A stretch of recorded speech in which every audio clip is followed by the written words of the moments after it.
One of the long-standing tools of the United States around the world is Voice of America. You may remember it for Cold War broadcasts, or, like a lot of people, you might not have thought about it for a while. But now the Trump administration wants to twist Voice of America because they have a MAGA-type official now overseeing it, announcing it will start airing political content from a fairly conservative outlet, OAN.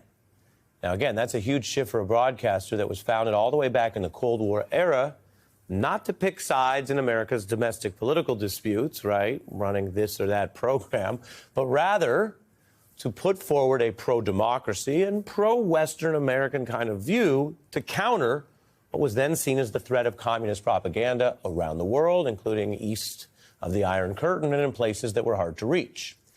Now it is run by a longtime sort of Trump aide, supporter, and lawyer, Christina Bobb. She's a correspondent. Excuse me, I should say, well, I'm about to show you. Former Trump lawyer Christina Bobb was a correspondent with OAN. And what's important here that I want to flag, and I'll let you see it yourself, is how on that channel they discuss misinformation about Trump's 2022 election loss. The fact is that Donald Trump won a second term last night. I'm most concerned about the many multifaceted efforts the Democrats are making to steal the vote. Democrats are tossing Republican ballots, harvesting fake ballots, and delaying the results to create confusion. 100,000 that were just concocted, drafted up that night. Biden votes that were all counted after the Republicans left. People care about honest elections, and they're tired of having their elections stolen.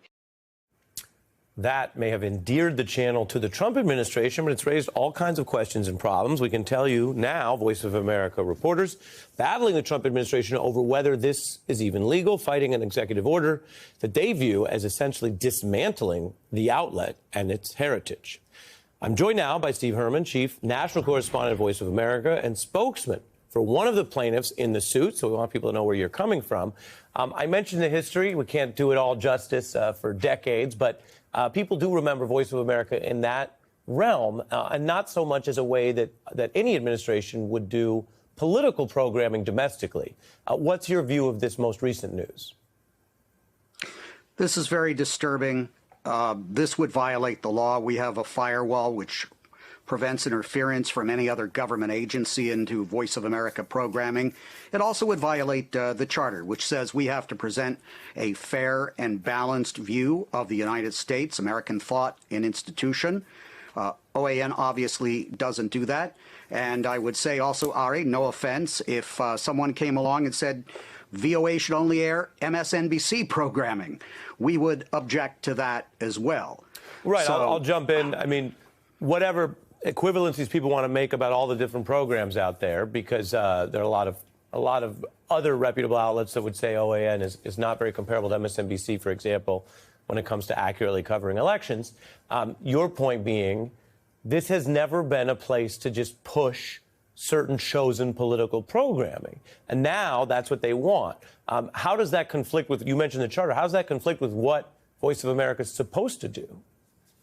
Well, for 83 years, until mid-March, uninterrupted, we were telling America's story to the world. And that doesn't mean just telling the president's story. Whatever party is in power, we have to be balanced. The president says something, he does something. We go and talk to people on Capitol Hill who like it or don't like it. We talk to non-governmental organizations, rights groups, whatever.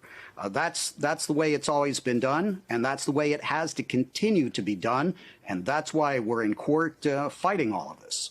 What are you asking the courts to do as a remedy? We want the Voice of America restored to the way it was before March 15th. That means broadcasting in television, radio, online, social media apps in 49 languages, including English and learning English. There was 2,300 plus hours of programming per week in those 49 languages, reaching an audience of 340 million people around the world. Right now, the audience is zero. There is no programming.